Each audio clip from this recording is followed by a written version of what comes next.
The email sits open on my screen, and I read it 3 times before I actually understand what I'm looking at. My mother's name, my brother's name, a property address in Clearwater, Florida, and a number, $112,000. I close my laptop, I open it again. The number doesn't change. It's a Thursday afternoon in late October, and I'm sitting at my desk at the accounting firm where I've worked for 6 years. Outside my window, the parking lot is full of ordinary cars driven by ordinary people, who are probably not discovering right now that their parents just liquidated pieces of their shared family history and handed every dollar to one child. I have a half-eaten sandwich next to my keyboard. The lettuce has gone limp. I remember thinking that morning that I needed to eat more vegetables. I close the email and sit very still for a long time. My grandfather built a lake house in Clearwater when my mother was 12 years old. She used to tell me stories about it the way some people talk about church, reverently, with this soft look on her face that she didn't wear anywhere else. The wraparound porch, the pine smell in the bedrooms, the way the water turned silver in the early morning before anyone else was awake. He left it to her and her sister jointly when he died, but her aunt moved to Portugal 14 years ago and was happy to sign her half over to my mother for almost nothing. So for the past decade, the Clearwater house has been entirely my mother's, which I always understood to mean it was ours, our family's. The place where my brother and I spent every summer until we were old enough to have jobs and reasons to be elsewhere. I hadn't been back in 4 years. My brother went most summers still, taking his girlfriend and later his wife, grilling on the porch, calling my mother on Sunday afternoons to tell her about the sunsets. I always meant to go back. I just never quite got there. I called my mother that evening from the parking garage at work, sitting in my car with the engine running. I got an email from Grandpa's estate attorney, I said. He was following up on the disbursement. A pause, just long enough to tell me everything. Honey, she said, when did you sell it? We didn't sell it exactly. It was a transfer. Your brother bought out my share so that he and Lydia could. Mom, when? August. August, 3 months ago. I was in August. I went to a friend's birthday party in August. I started going to the gym again in August. I did 32 ordinary August things while my parents transferred a $112,000 property to my brother without mentioning it to me once. I just don't understand why no one said anything, I said, and my voice came out very flat, which is what happens to my voice when I'm trying not to cry in a parking garage. We didn't want to make it a whole thing, she said. Your brother and Lydia have been talking about wanting a vacation property, and the timing was right, and it's Grandpa's house. I know it is. It's our family's house. It's still in the family, sweetheart. That's the point. It stays with him, I said. That's not the same thing. She went quiet. I could hear the television in the background, some cooking show she watches in the evenings. I thought about the wraparound porch, the pine smell. I thought about being 9 years old and learning to fish off the dock with my grandfather, who died when I was 14, and left his whole careful life behind in a house that no longer has anything to do with me. We knew you'd make it complicated, my mother said finally, not unkindly. Just like a fact. Just like something they had discussed and agreed upon before deciding to go ahead and do it anyway. That was the moment. Not the email, not the dollar amount, that sentence. We knew you'd make it complicated. I should tell you something about my brother, because you're going to want to understand him before you make up your mind about any of this. He is not a bad person. I want to be careful to say that because it's true, and because I spent a long time being angry enough to forget it. He's 3 years older than me, good-looking in an uncomplicated way, the kind of person who makes friends easily and keeps them. He remembers birthdays. He calls my mother every Sunday. He coaches Little League in the spring even though he doesn't have kids yet, just because someone asked him to and he couldn't think of a reason to say no. He has also, for as long as I can remember, operated under the assumption that things will work out for him. Not arrogantly, not meanly, just as a baseline fact of how he moves through the world. Things will work out, people will help, there will be enough. And mostly he's been right, because mostly, the people doing the helping have been my parents. The $112,000 property was not the first thing. When he graduated college, my parents paid off $28,000 in student loans, because he'd chosen an expensive private school, and the payments were eating into what they called his starting out money. When I graduated 2 years later from a state school with $11,000 in loans, my mother sent me a card with a check for $500 inside it, and wrote "So proud of you, baby girl" in her handwriting, which I still have somewhere because I am apparently the kind of person who keeps things like that. When he got married, my parents threw a rehearsal dinner that cost more than my annual rent at the time. When I asked if they wanted to contribute to my apartment deposit the following year, my father told me they were a little tapped out from the wedding and could maybe help in the springs. I stopped asking after that. I built my own financial life the way you build anything without help, slowly, carefully, making decisions that were smaller than the ones I wanted to make, because I knew no one was standing behind me with a safety net. I have a good job. I have savings.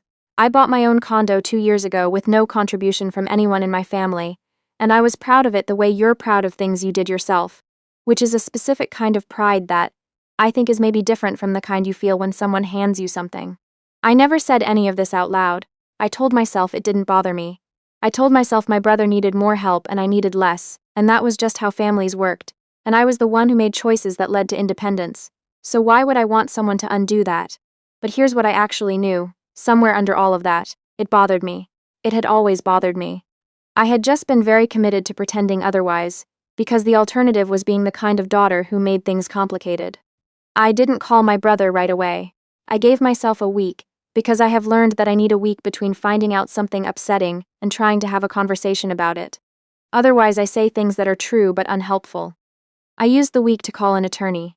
I want to be clear about why I did this, because my mother later characterized it as going to war, and my brother called it lawyering up like we're enemies, and I need you to understand that it wasn't either of those things.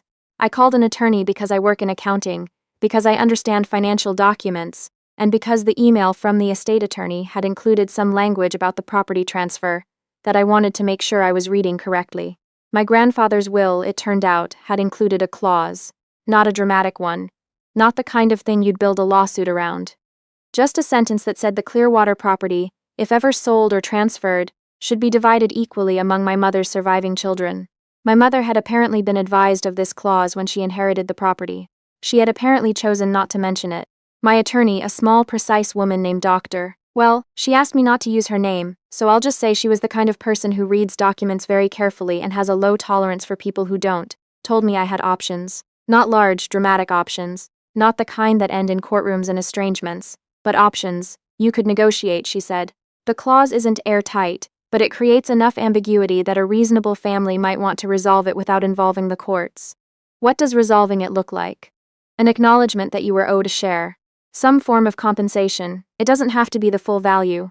That's up to you. But you have standing to ask. I thought about asking. I thought about what asking would mean, what my mother had said about making things complicated, how many years I had spent not making things complicated, and whether any of that had ever actually helped anything. Okay, I said. Let's resolve it. I called my brother on a Sunday night in November, which is the kind of evening that feels built for difficult conversations. Dark early, nowhere to be. He answered on the second ring, friendly and unsuspecting, and I heard Lydia laughing at something in the background, and the familiar comfort of a life that had been made easier than mine at every turn, and I took a breath and said, I need to talk to you about the Clearwater house. The friendliness went careful. Okay, he said, I know Mom and Dad transferred it to you in August. I know what it was worth, and I know that Grandpa's will had a clause about equal distribution among Mom's children. Silence. I talked to an attorney, I said. I'm not trying to take the house. I understand you and Lydia want a place. I'm not asking you to give it back. But I think you know I was owed something here, and I think you've known since August, and no one said a word to me.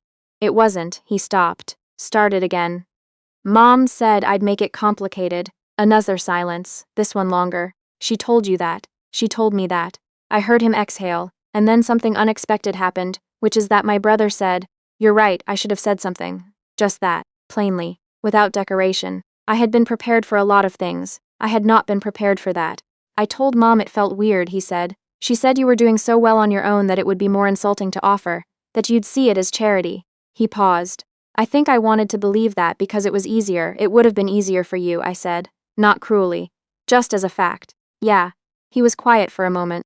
What do you want? What I wanted was complicated and also very simple. I didn't want the house. I had thought about this carefully, turned it over in the week before I called my attorney, examined it from every angle. I didn't want the house. What I wanted was to have been considered, to have been told, to have had a choice in something that involved my grandfather, my family, and a piece of my own history. What I asked for was a third of the appraised value, not $112,000. A third of it, roughly $37,000, which was, by any calculation, less than what I was owed, if you took the clause seriously, but which felt like the right number to me. The number that said you were here, you counted, this was yours too, without burning everything down. My brother agreed immediately. My mother did not. There were 3 weeks of conversations that I won't describe in detail, because they were exhausting in the way that only conversations with someone who loves you and has wronged you can be exhausting. Full of real feeling and bad logic, and sentences that would have been devastating if I hadn't already, very quietly, prepared myself for them. She said I was doing this for money. I said I was doing this because I'd been erased from a decision about my own grandfather's property. She said I had a good job and didn't need it. I said my brother had a good job too. She said I'd always been independent. I said independence isn't the same as not mattering. She cried. I almost cried, my father, who had been silent through most of this, said on a Thursday evening in December. She's not wrong, Patricia, and my mother said nothing and hung up. That was the last time we spoke for 6 weeks. The check arrived in January on a Tuesday in an envelope with my brother's return address, $37,500, slightly more than I'd asked for. No note inside but a text message 20 minutes after the tracking updated. I added a little. Felt right. I'm sorry I didn't push back harder when it mattered. I hope we're okay. I sat on my kitchen floor. I don't know why the floor, I just ended up there, and held the check and thought about my grandfather, who I still miss with a specific grief that doesn't go away no matter how many years pass. He was a quiet man who believed in keeping things fair. He had written that clause because he knew, maybe, the way parents sometimes know things they don't say, that fairness doesn't always happen on its own. I texted my brother back, "We're okay," and I meant it. My mother called in February. A Sunday morning, earlier than she usually calls, and I picked up not knowing what I expected from her. She didn't apologize exactly, not in the clean, direct way I had imagined sometimes in the months between August and now. She said, "I didn't think of it the way you did. I thought I was protecting you from something uncomfortable. I see now that I was protecting myself. It was more than I'd expected.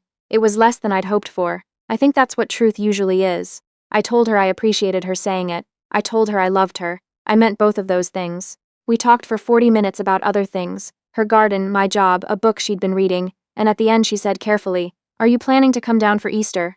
"I think so," I said. "Good," she said. And then, quieter, "I'll make the potato dish you like." I want to tell you one more thing before I finish, because I think it's the part that actually matters. The $37,500 is sitting in a savings account. I haven't spent it. I'm not sure I'm going to spend it, or at least not quickly, not on anything ordinary. I keep thinking I'll know what it's for when the right thing comes along. But that's not the part I mean. The part I mean is this. I spent years making myself smaller in my own family, because I thought it was generous. I thought not asking for things was a kind of gift I was giving. I thought if I just kept handling everything myself, being capable and low maintenance and uncomplicated, that it would mean something, that it would register somewhere, that the people who loved me would see it and feel it and factor it in. It didn't work that way. And I think a lot of women know exactly what I mean by that. The invisible cost of being the one who doesn't need anything. The way the people around you start to believe it's true. I'm not invisible anymore. It costs something to stop being invisible. Some comfort, some of that warmth that comes from everyone getting along, and I don't want to pretend it didn't. Family is complicated when you stop smoothing things over for them, but I know what I'm worth now. I wrote down the number, someone signed a check for it, and somewhere in a house on a lake in Clearwater, there's a dock where I learned to fish with my grandfather when I was 9 years old. I don't own it. But I was there. I counted. I always counted.